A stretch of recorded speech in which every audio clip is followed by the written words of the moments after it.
জীবনে যে ভুলের ভেতরে ছিলাম, কোনদিন এরকম ভুলে আমি আর যাব না। আল্লাহ তুমি আমারে মেনে নাও।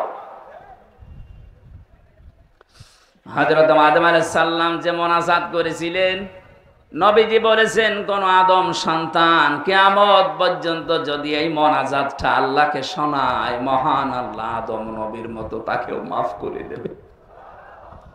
জবান খুলে আদম নবীর ওই মুনাজাতটা বলেন, রব্বানা যালামানা আনফুসানা ওয়া ইল্লাম তাগফির লানা ওয়া তারহামনা লানাকুনান্না মিনাল খাসিরিন। আল্লাহ রাব্বুল আলামিন এত বেশি খুশি হয়েছিলেন এই কথাগুলোতে, আদম নবীর শুধু তাওবা কবুলই করেননি, আমার আল্লাহ আদম আলাইহিস সালামকে এত বেশি খুশির সংবাদ ওই সময় দিয়েছিলেন, আদম শুধু তোমাকে আজকে মাফ করলাম না, কিয়ামত পর্যন্ত তোমার সন্তান আদি যারা আসবে তারাও যদি অপরাধ ভুল করার পরে এভাবে স্বীকৃতি দিতে পারে, স্বীকার করতে পারে, তাদেরকেও আমি আল্লাহ মাফ করে দেব। কিন্তু শয়তানের চরিত্রটা পুরা উল্টা, অপরাধ করার পরে স্বীকৃতি দেওয়া দূরের কথা, আরো আর্গুমেন্ট পেশ করে। আজ তাকান পৃথিবীর দিকে, শয়তানকে আল্লাহ যতগুলো জিনিস দিয়েছিলেন তার ভেতরে এইটা। শয়তান এক নম্বরে বলেছিল, রব্বুল আলামিন আমি পাওয়ার চাই, ক্ষমতা চাই। কিয়ামত পর্যন্ত শয়তান মার্কা মানুষ যারা আসবে দুনিয়ায়, তাদের প্রথম চাহিদা থাকবে এইটা যে যা করো করো, আমি ক্ষমতা চাই। আপনি ভিডিও দেখবেন, এই কথা বলছেন না কেন? এটা বলে নাই নির্বাচন করো করো না করো আমি জানি না, আমি ক্ষমতা চাই, আমার পাওয়ার চাই। এ কথাটা কার? শয়তানের। বলেন বলেন। শয়তান যার উপরে ভর করে তার। তাহলে বোঝা যাচ্ছে শয়তানের দেশে একজনের উপরে ভর করেছিল, সে যাই হোক। 2 নম্বরে আপনাকে অনুশোচনা করা লাগবে, অনুতপ্ত হওয়া লাগবে। আদম আলাইহিস সালামের তাওবা কবুল হওয়ার পেছনে প্রথম শর্ত তিনি স্বীকৃতি দিয়েছিলেন অপরাধের। আমরা যেহেতু আদমের সন্তান, গোপনে না, কোন কামরায় ঘরের ভেতরে না, প্রকাশ্যে আজকে জনসম্মুখে আমরা আল্লাহর কাছে স্বীকার করছি, আল্লাহ আমরা অপরাধী। বলেন তো মন থেকে, আল্লাহ আমরা অপরাধী। আমরা অপরাধী না? এই কথা বলেন না কেন? এটা বলতে লজ্জা করে? বলেন আমরা কি? আরো জোরে। আমরা প্রকাশ্যে ঘোষণা দিচ্ছি আমরা অপরাধী। এখানে 28 জন যারা আছেন পাগলামি করছেন, আপনি থামবেন।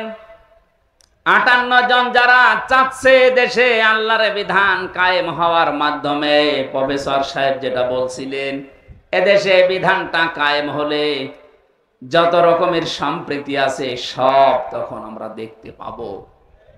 100 ভাগ ন্যায় বিচার কায়েম হবে। আপনি তো দেখেননি ন্যায় বিচার কারে বলে?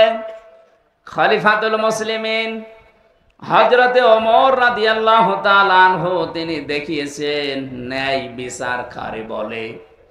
রাষ্ট্রের দায়িত্ব পালন করে বাড়িতে ঢুকলেন, হঠাৎ করে এক মহিলা তার যুবতী মেয়েকে নিয়ে এসে বলে, খলিফাতুল মুসলিমিন দাঁড়ান, আমার এই যে যুবতী মেয়ে দেখতে পাচ্ছেন, একে ধর্ষণ করেছে আপনার সন্তান আবু শামা। তিনি বললেন, যা বলছেন আপনি এ কথা ঠিক তো? বলে, হ্যাঁ। আপনি জিজ্ঞাসা করেন সন্তানকে। ঘরের ভেতরে যে দেখলেন আবু শামা খাবারে বসেছে, ডাক দিয়ে বলে, সন্তান আমার, তোমার বিরুদ্ধে একটা অভিযোগ এসেছে, তুমি নাকি জেনা করেছ, ধর্ষণ মামলার আসামি তুমি। কথা ঠিক। সন্তান মাথা নিচু করে বলছে, বাবা যৌবনের তাড়নায় আমি মাতাল হয়ে গিয়েছিলাম, নেশাদ্রব্য পান করিয়েছিল, বন্ধু বান্ধবের পাল্লায় পড়ে আমি নাবিজ খেয়েছিলাম, এ কারণে আমার মাথা ঠিক ছিল না, আমি ভুল করে ফেলেছি, আপনি আমারে মাফ করে দেন। হযরত ওমর ডাক দিয়ে বলে, সন্তান, মাফ আমার কাছে না, মাফ আল্লাহর কাছে চাও, আর অপরাধ যার কাছে করিছো তার কাছে চাও। এখান থেকে একটা শিক্ষা বের হয়। এইদিকে তাকান। আজ বিভিন্ন দরবারে গেলে, ইমাম সাহেবের কাছে গেলে, মাহফিলে গেলে আমাদেরকে অনেকে তাওবা পড়ায়, আস্তাগফিরুল্লাহ আল্লাযী লা ইলাহা ইল্লা হুয়াল হাইয়ুল কাইয়্যুম ওয়া আতুবু ইলাইহি লা হাওলা ওয়ালা কুওয়াতা ইল্লা বিল্লাহিল আলিয়্যিল আযীম। পড়েননি কোনদিন? এটা যদি কেউ পড়ে মুখে, কোন মানুষ যদি স্বীকার করে যে হ্যাঁ আমি অপরাধী, এবারে শব্দের ব্যাখ্যা হচ্ছে অপরাধ করেছেন যার কাছে, স্বীকার করবেন তার কাছে। হযরত ওমর এইটাই সন্তানকে জানিয়েছিলেন, সন্তান, আল্লাহর কাছে তো মাপ চাইতেই হবে, কিন্তু অপরাধ তুমি করেছো যার কাছে, স্বীকার করা লাগবে তার কাছে। আমাদের দেশে এই তাওবার প্রথম এটা নেই। আমরা অপরাধ করি এক জায়গায়, মাপ চাই আর এক জায়গায়। কথা বোঝে? এটা যদি আজ চালু করতে পারতাম যে অপরাধ যার কাছে, স্বীকার করবেন তার কাছে, দেশে অপরাধ বন্ধ হয়ে যেত।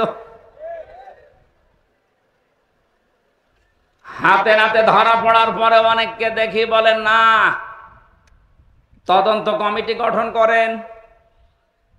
হাতে নাতে ধরা পড়িস, তারপরও স্বীকার করতে রাজি না। অথচ ওই লোকটা আমার কাছে আসলে বলবে, হুজুর তাওবা পড়িয়ে দেন। কি পড়াবো? আস্তাগফিরুল্লাহ। আরে ভাই, এটা তো একটা বাক্য। তাওবা যদি কেউ করতে চায়, তাওবা আর ইস্তেগফার এক জিনিস না। আস্তাগফিরুল্লাহ, আস্তাগফিরুল্লাহ সব সময় পড়া যায়, কিন্তু তাওবা যদি কেউ করে, তার তিনটা শর্ত মানা লাগবে। কেউ যদি তাওবা করে, ওর পেছনের অপরাধ আল্লাহ পুরাটা মাফ করে জায়গাটা নেকি দিয়ে পাল্টিয়ে দেয়। তাওবাটা বড় জিনিস। এক নাম্বার শর্ত, আপনাকে স্বীকার করা লাগবে অপরাধ, যে হ্যাঁ আমি অপরাধী। আদম আলাইহিস সালাম এইটা করেছিলেন। তিনি বলেছিলেন, রব্বানা যালামনা আনফুসানা, হে আল্লাহ, আমি অপরাধ করে ফেলেছি, আমার নফসের উপরে জুলুম করে ফেলেছি। উনি স্বীকৃতি দিয়েছিলেন। সিস্টেম অপর পৃষ্ঠায় দেখুন, আল্লাহ পাক বলেন শয়তানও অপরাধ করেছিল, কিন্তু অপরাধের স্বীকৃতি দেয়নি। ও আর্গুমেন্ট পেশ করেছে, আমাকে ডাক দিয়ে বলেছিল, রব্বুল আলামিন, আনা খায়রুম মিনহু খালাকতানি মিন নারি ওয়া খালাকতানি মিন তিন। তুমি আমারে আগুন দিয়ে বানিয়েছো, আর এটা বানিয়েছো মাটি দিয়ে। আগুনের কাজ সব সময় উপরে যাওয়া, মাটির কাজ নিচে যাওয়া। আমার ভেতরে পাওয়ার আছে, আর ওর ভেতরে কোনো পাওয়ার নেই। শয়তান অহংকার করেছিল ক্ষমতার, পাওয়ারের। কিসের? বলেন না কেন? শয়তান যে অহংকার করেছিল পাওয়ারের, ক্ষমতার। আজ তাকান পৃথিবীর দিকে, শয়তানকে আল্লাহ যতগুলো জিনিস দিয়েছিলেন, তার ভেতরে এইটা। শয়তান এক নম্বরে বলেছিল, রব্বুল আলামিন, আমি পাওয়ার চাই, ক্ষমতা চাই। কিয়ামত পর্যন্ত শয়তান মার্কা মানুষ যারা আসবে দুনিয়ায়, তাদের প্রথম চাহিদা থাকবে এইটা, যে যা করো করো, আমি ক্ষমতা চাই। আপনি ভিডিও দেখবেন, এই কথা বলছেন না কেন? এটা বলে নাই, নির্বাচন করো করো না করো আমি জানি না, আমি ক্ষমতা চাই, আমার পাওয়ার চাই। এই কথাটা কার? শয়তানের। বলেন বলেন। শয়তান যার উপরে ভর করে তার। তাহলে বোঝা যাচ্ছে শয়তানের দেশে একজনের উপরে ভর করেছিল, সে যাই হোক। 2 নম্বরে আপনাকে অনুশোচনা করা লাগবে, অনুতপ্ত হওয়া লাগবে। আদম আলাইহিস সালামের তাওবা কবুল হওয়ার পেছনে প্রথম শর্ত তিনি স্বীকৃতি দিয়েছিলেন অপরাধের। আমরা যেহেতু আদমের সন্তান, গোপনে না, কোন কামরায় ঘরের ভেতরে না, প্রকাশ্যে আজকে জনসম্মুখে আমরা আল্লাহর কাছে স্বীকার করছি, আল্লাহ আমরা অপরাধী। বলেন তো মন থেকে, আল্লাহ আমরা অপরাধী? আমরা অপরাধী না? এই কথা বলেন না কেন? এটা বলতে লজ্জা করে? বলেন আমরা কি? আরো জোরে। আমরা প্রকাশ্যে ঘোষণা দিচ্ছি আমরা অপরাধী।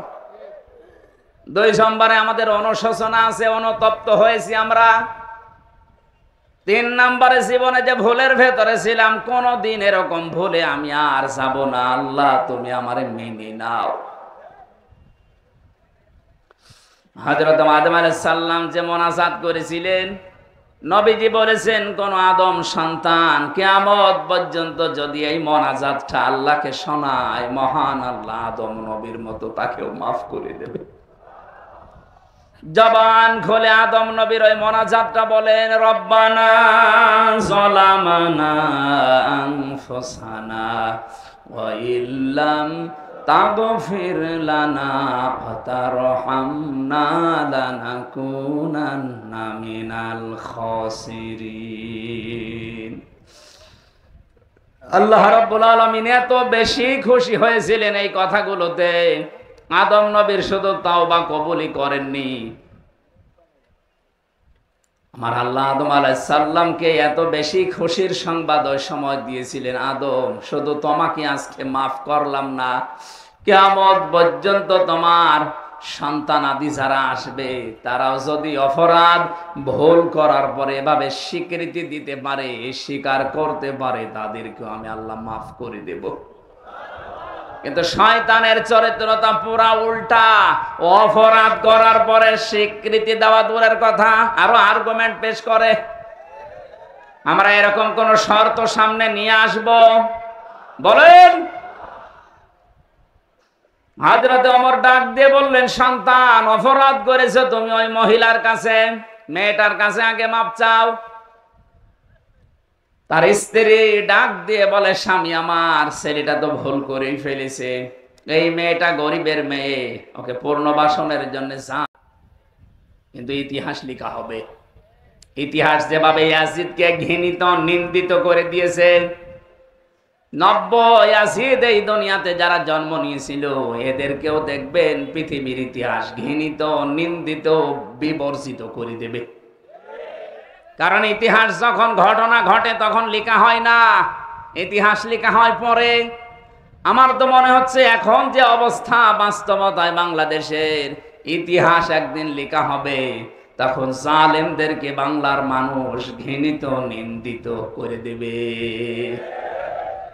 আর যারা মাজলুম ইমাম হোসাইনের মতো তাদেরকে বিজিত করে দেবে, সম্মানিত করে জানাবে, কিয়ামত পর্যন্ত তাদের নামকে আমার আল্লাহ মুখে মুখে তৈরি করে দেবে।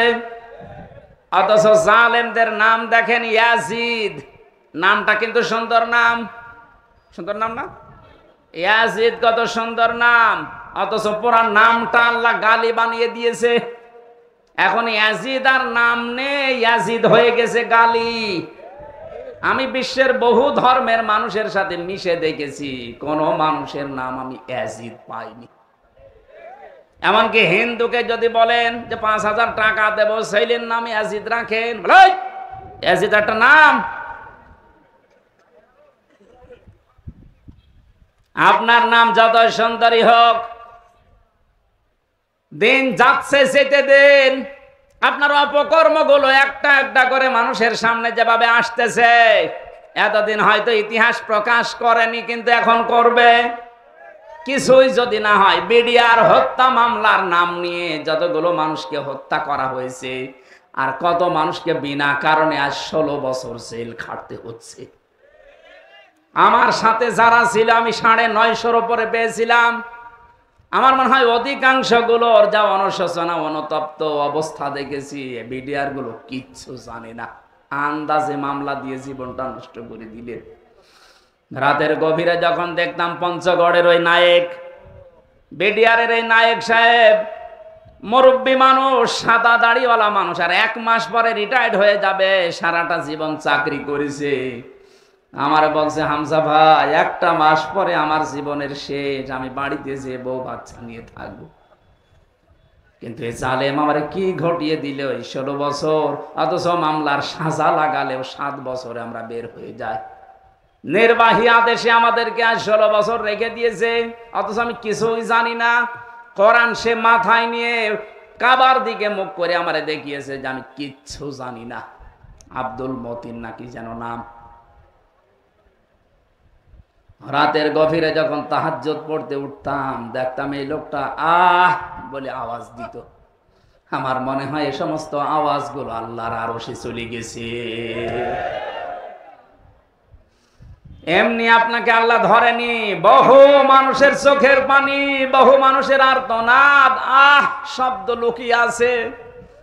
মাওলানা মামুনুল হক যেভাবে রাতের বেলায় কন্দন করতো দেখতাম, লোকটার যদি দোষ থাকে আমার আল্লাহ দেখবে। কিন্তু জাতির সামনে বেইজ্জতি করার জন্য আলেমদেরকে আপনি মেরে ফেলবেন, ধরেই মেরে ফেলতে পারতেন।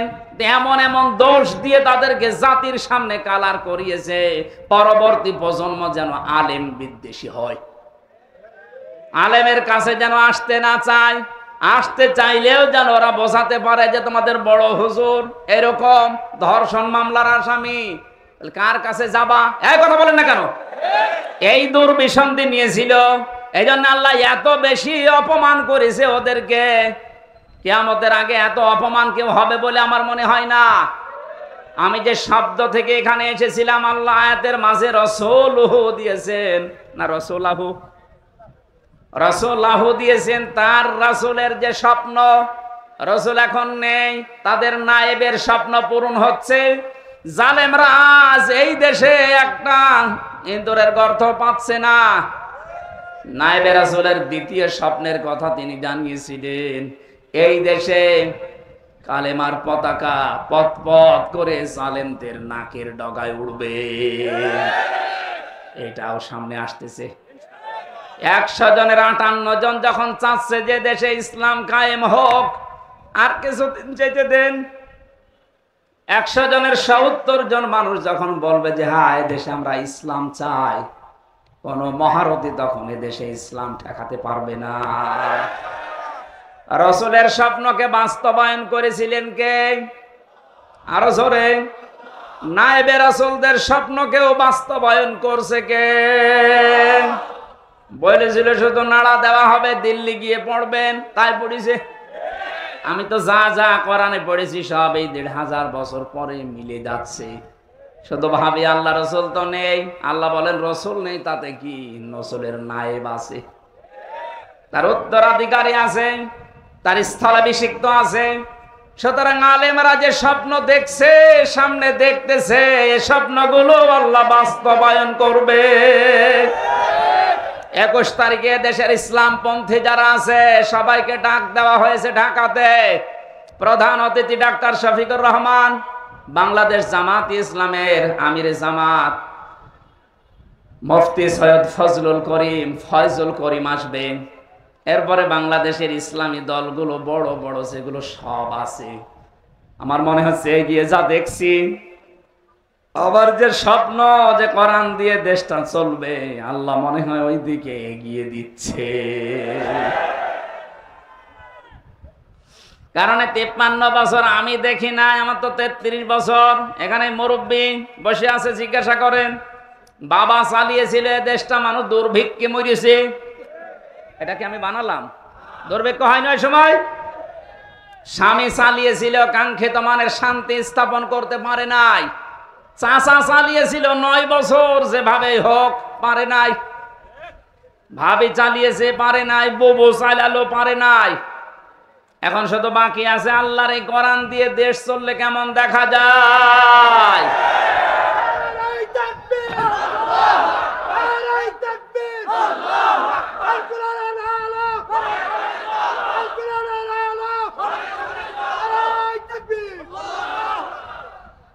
আপনারা যারা ভয় করেন যে হ্যাঁ এদেশে যদি কোরআন কায়েম হয়ে যায়, মেয়েদেরকে আজ ভয় দেখাচ্ছে অনেকে, কোরআন যদি কায়েম হয় তাহলে তোমরা ঘরবন্দি হয়ে যাবে। যারা বাবা খায়, যারা ডাল খায়, যারা লাল পানি খায়, এদেরকেও ভয় দেখাচ্ছে অনেকে যে তোমরা কি করবা। কান খাড়া করে শোনেন এগুলো যারা খান। কারা খান দেখে হাত তোলেন তো। এখানে হয়তো এগুলো আসেনি, কিন্তু ভিডিও হচ্ছে, ওরা শুনবে। আমার সামনে এখন 18 কোটি মানুষ, সবাইকে উদ্দেশ্য করে বলছি, যাদের যা খাওয়ার অভ্যাস আছে, অনেকে যদি আপনাকে ভয় দেখান যে খেতে পারবেন না, না, মিথ্যা কথা। কারণ কোরআন যদি কায়েম হয়ে যায়, এমন একটা পরিবেশ আল্লাহ তৈরি করে দেবে, ওগুলো খেতে আপনার মনে চাইবে না। এই যে দাঁড়িয়ে কাটা মানুষ একটা, উনি হয়তো বিড়ি খাওয়ার অভ্যাস থাকলেও থাকতে পারে, খাক, বিড়ি খাওয়া তো আর হারাম না, মাকরু, দু একটা খেলে খাক। এখন উনি যদি বলে হুজুর আমি মসজিদের ভেতরে আছি কিন্তু আমার বিড়ি খেতে মনে চাচ্ছে, খেতে পারবে? কথা বলে না কেন? কারণ মসজিদ এমন একটা পরিবেশ, আল্লাহর ঘরটা এমন ভাবে আল্লাহ বানিয়েছেন, এটা পুরাটা রহমত দিয়ে ভরা। এই জন্য মানুষ যদি দুনিয়ায় রহমত চায়, কোন মাজারে না, কোন বাবার দরগাহে না, 8 রশি 14 রশিতে রহমত নেই, রহমত আছে আল্লাহর ঘর মসজিদে। কেউ কি বলে আল্লাহুম্মা আফতাহ লি আবওয়াবা রহমাতিক? না, কিন্তু আল্লাহর ঘরে ঢুকলে আপনাকে বলতে হবে আল্লাহুম্মা আফতাহ লি আবওয়াবা রহমাতিক, হে আল্লাহ তোমার রহমতের দরজা সব খুলে দাও। তাহলে এই দোয়া দ্বারা বোঝা যাচ্ছে রহমত পেতে হলে যাওয়া লাগবে কোথায়? আরো জোরে। মসজিদের ভেতরে প্রবেশ করে ওনার যতই নিশা থাক, বিড়ি খেতে পারবে। একটা পরিবেশ আল্লাহ বানিয়ে দিয়েছেন আলাদা। এদেশটায় যদি কোরআনে কারিম কায়েম হয়, আল্লাহর কসম, এমন একটা পরিবেশ তৈরি হয়ে যাবে, কোন নেশা আপনার মুখে আসবে না, আপনি নিজেই পাল্টিয়ে যাবেন। আর এই পাল্টাবে কে? হামজা না, এটা আল্লাহর দায়িত্ব। লাকাদ সাদাকাল্লাহু, এই যে আল্লাহ নিজে এখানে ফাইল কর্তা। নবীজি জানিয়েছেন এই পৃথিবীতে আল্লাহর দ্বীন কোরআনের বিধান চালু করার জন্য কাজ করা এটা ফরজ, আর এর বিরোধিতা করা এটা কুফরি। আর কেউ যদি নিশ্চুপ থাকে যেন আমি কোন দলে নেই, এর ভেতরে নেই, সে মুনাফিক। আল্লাহর দ্বীন কায়েমের জন্য চেষ্টা করা, আরো জোরে, আরো জোরে বলেন, বিরোধিতা করা কুফরি, কাফের হয়ে যাবেন। আর যদি চুপ থাকেন, আরো জোরে। আমার তো মনে হচ্ছে এই দেশে ফরজ এই দায়িত্বটা পালন করা মানুষ এখন কম, শুধু মুনাফিক আর কাফের বেশি। শুকরিয়ার বিষয়, আস্তে আস্তে এগুলো পাল্টিয়ে যাচ্ছে। নবীজি জানিয়েছেন মান তামাসসাকা বিসুন্নতি ইনদা ফাসাদি উম্মতি ফালাহু আজরু মিয়াতি শাহিদ। আমার উম্মতের যখন দুরবস্থা চলবে, কেউ কোল কিনারা পাবে না দেশে হারার মতো, ওই কঠিন অবস্থায় যদি একটা মরা সুন্নাত কেউ জিন্দা করতে পারে, তার আমলনামায় 100 গলা কাটা শহীদের সওয়াব দেওয়া হবে। কোনদিন ভেবেছেন হাদিসটা নিয়ে? একজন শহীদের সওয়াব পেলেই তো আবু সাইদের মতো আপনি জান্নাতি। আবু সাইদ যে জান্নাতি, আপনার কি বিশ্বাস হয় না? জালেমের জুলুমের সামনে নিজের জীবন পর্যন্ত যে লোকটা দিতে পারে, অনেকে তাকে এখনো শহীদ বলতে রাজি না। শহীদকে যদি কেউ শহীদ না বলে, তাহলে তার ইমানের সমস্যা হবে। কারণ কোরআনের আয়াতে আল্লাহ জানিয়েছেন শহীদদের ব্যাপারে খুব সতর্ক। শহীদরা মারা গেছে কথা মুখ দিয়ে বলা নিষেধ, এমনকি অন্তরে ধারণা করাও নিষেধ। একটা শহীদের সওয়াব জীবনে থাকলেই তো আপনি জান্নাতি। 100 গলা কাটা শহীদের সওয়াব আপনি টের পাচ্ছেন। চিন্তা করলাম তাহলে মরা সুন্নাত কোনটা দেখি তো। টুপি মাথায় দেওয়া মরা সুন্নাত না, কেউ দেয় কেউ দেয় না, এটা মরে যায়নি। জব্বা গায়ে দেওয়া মরা সুন্নাত না, এটা কেউ দিচ্ছে কেউ দিচ্ছে না, এটাও মারা যায়নি। খাবারের পরে মিষ্টি খাওয়া সুন্নাত, এটা মরা না, কেউ খায় কেউ খায় না। আমার দৃষ্টিতে ধরা পড়েছে একটা মরা সুন্নাত এই দেশে আছে। নবীজি কোরআন দিয়ে 10 বছর এই দুনিয়া চালিয়েছিলেন, রাষ্ট্র চালিয়েছিলেন। কয় বছর? আরো জোরে। এই 10 বছর বাংলাদেশ কোরআন দিয়ে চলবে, এইটা মরা সুন্নত, এটা এখনো নেই। এই সুন্নত দরকার নেই, বলেন?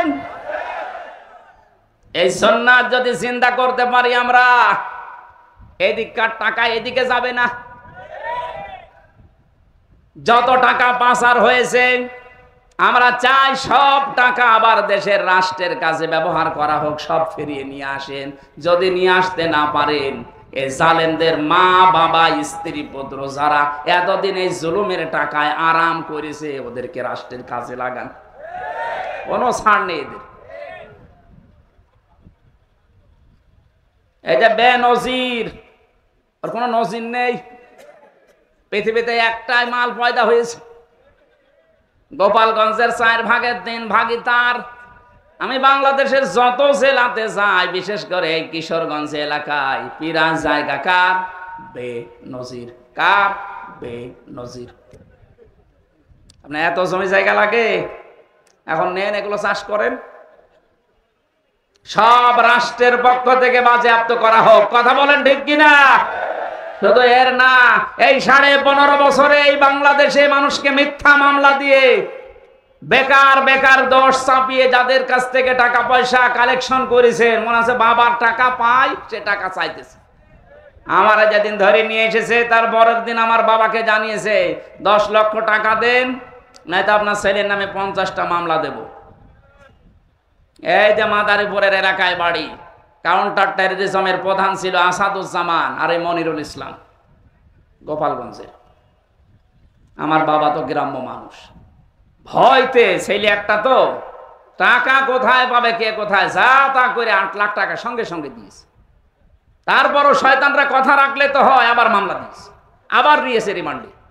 ওরা বললো যে টাকা দেন, আমরা কিছু করবো না, টাকাও নিয়েছে, মামলাও দিয়েছে, রিমান্ডও নিয়েছে। তবে 1 দিন 2 দিন 10 দিন। আমার মতো হামজা একজন না, হাজার হাজার, 1 লাখ 10 লাখ, 1,10,000 মানুষ এখনো বাংলাদেশের জেলখানায় জেল খাটতেছে। অধিকাংশগুলোই মিথ্যা মামলার আসামি, যাদেরকে এইভাবে মিথ্যা মামলা দিয়ে এদের কাছে মনে হচ্ছে টাকা পাইতো ওর বাবা ওর দাদা, সেই টাকা চাইতে এসেছে। এভাবে যারা টাকা পয়সার মালিক হয়েছেন, এই টাকা সব যেন রাষ্ট্রের পক্ষ থেকে ঘরত নেওয়া হয়। যারা ভিকটিম আছে, যদি পারেন খোঁজ করে তাদের কাছে দেন। আমারটা তো আমি পেতে পারি, এই মাদারীপুরের ট্রাকের হাটে বাড়ি, মিজান আমার মামলার আয়ু। আমি চাই, আমাকে যেহেতু বেকসুর খালাস দিয়েছে আদালত, তার মানে আমার কোনো দোষ পাইনি। কথা বলে না কেন? কোনো দোষ পাইনি, যে মামলায় নিয়েছিল কোনো দোষ নেই, এই জন্য তো বেকসুর খালাস দিয়ে দিয়েছে। সুতরাং আমি যেহেতু নির্দোষ প্রমাণ হয়েছে দেশের আদালতে, আমার বিপক্ষে মামলার আয়ু থেকে একেবারে ওই যে হাত খোলা, ওই পর্যন্ত যারা জড়িত ছিল তাদেরকে আমি 3 বছর জেলে দেখতে চাই। কোনো শাস্তি নেই, এটাই তাদের শাস্তি। আর আমার বাবা যেহেতু 8 লাখ টাকা দিয়েছে, আমরা এদের কাছে প্রত্যেকের কাছে 8 লাখ টাকা চাই, দেন। টাকা বাবার টাকা সব কামাই করিস, যত টাকা অবৈধভাবে কামাই হয়েছিল, এই টাকাগুলো যদি রাষ্ট্র এখন বাজেয়াপ্ত করে, দেশ দাঁড়িয়ে যাবে, কোনো অসুবিধা নেই।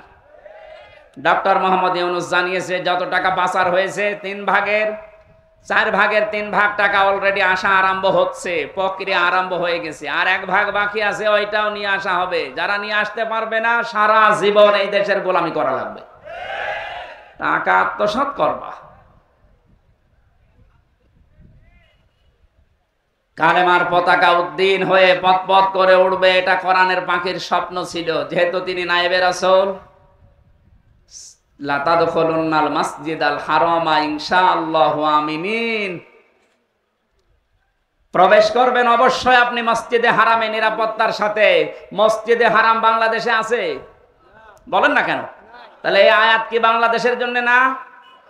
কিভাবে আপনি এর ব্যাখ্যা করবেন? মসজিদে হারাম যেহেতু নিরাপদ জায়গা, নিরাপত্তার জায়গা, কোরআনে কারিমে সূরা আলে ইমরানে আল্লাহ পুরা এরিয়াকে বলেছেন এটা নিরাপত্তার শহর। কোরআনের এই নির্দেশগুলো যদি এসে পালন হয়, রাষ্ট্রীয়ভাবে যদি কায়েম হয়ে যায়, আল্লাহর কসম 56,000 বর্গ মাইলকে আমার আল্লাহ নিরাপত্তার শহর বানিয়ে দেবে। এমন মুসলমান তৈরি হবে এই দেশে, টেকনাফ থেকে তেতুলিয়া পর্যন্ত একটা মহিলা যুবতী সাজগোজ করে যাবে, শুধু আল্লাহর ভয় ছাড়া কোনো ভয় তার ভেতরে থাকবে না। প্রশ্ন আসতে পারে, তাহলে যুবক মানুষ, হ্যাঁ, যুবকগুলো এমন মুসলমান হবে।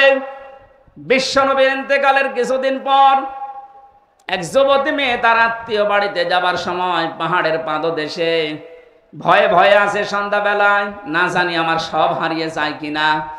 হঠাৎ দেখতে পেলেন অন্ধকারের ভেতরে সামনে দিয়ে একটা যুবক আসতেছে, জড়সড় হয়ে বসে পড়েছে।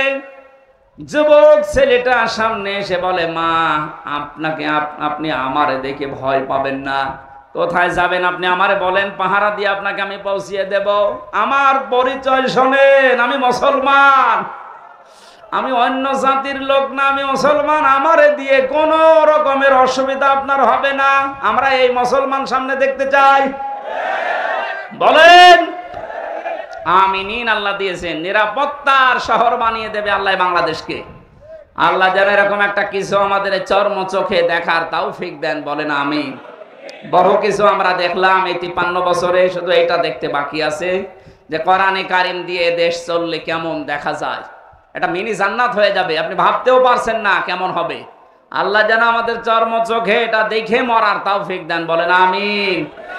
মা বোন যারা এসেছেন, অন্যান্য ধর্মের লোক যারা এসেছেন, কোরআনের বিধান যদি সত্যি কায়েম হয়ে যায় সবাই নিরাপদ থাকবে। জুসুর ভয় যারা দেখাচ্ছে মেয়েদেরকে, এগুলো একটা মতলববাজ কথা, বলেন। আল্লাহ যেহেতু কারো পক্ষপাতিত্ব করেন না, হয়তো আমাদের দলীয়করণ পক্ষপাতিত্ব এরকম বিভিন্ন সাইড থাকতে পারে, আল্লাহর এরকম আছে। আল্লাহ আমাকে যে মহব্বত দিয়ে বানিয়েছে, আপনাকে ওই মহব্বত দিয়ে বানিয়েছে। উনি চান ওনার বিধান যেন এই জমিনে কায়েম হোক। আল্লাহ আমাদেরকে তুমি এটা দেখে মরার তৌফিক দাও, আল্লাহুম্মা আমিন। লা ইলাহা ইল্লা আনতা সুবহানাক ইন্নী কুনতু মিনাজ জালিমিন। রব্বানা যালামনা আনফুসানা ওয়া ইল্লাম তাগফির লানা ওয়া তারহামনা লানাকুনান্না মিনাল খাসিরিন। ও আসমানের মালিক, জমিনের মালিক, যত মানুষ এখানে আমরা আছি, বিভিন্ন ধর্মের মানুষেরা আছি, সর্বধর্মীয় সর্বদলীয়, আমরা সম্প্রীতির একটা সম্মেলনের আহ্বান জানিয়েছি। যারা এখানে এসেছি আমাদের ভেতরে তুমি সর্বোচ্চ সম্প্রীতি তৈরি করে দাও।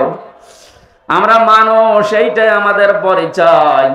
আল্লাহ তাআলা মানুষ হিসাবে মানুষের প্রতি যে 6টা হক আছে, এই হকগুলো তুমি আমাদের জীবনে বাস্তবায়ন করে দাও। সওয়াব যদি আজকের আলোচনায় দিয়েই থাকো, কোটি কোটি গুণে বাড়িয়ে দাও। কিয়ামতে যিনি সুপারিশ করে জান্নাতে নিয়ে যাবে, ওই নবীর রওজায় পৌঁছাও। রব্বুল আলামিন, সারাটা জীবন অপরাধ করে জীবনটা নষ্ট করে ফেলেছি আল্লাহ।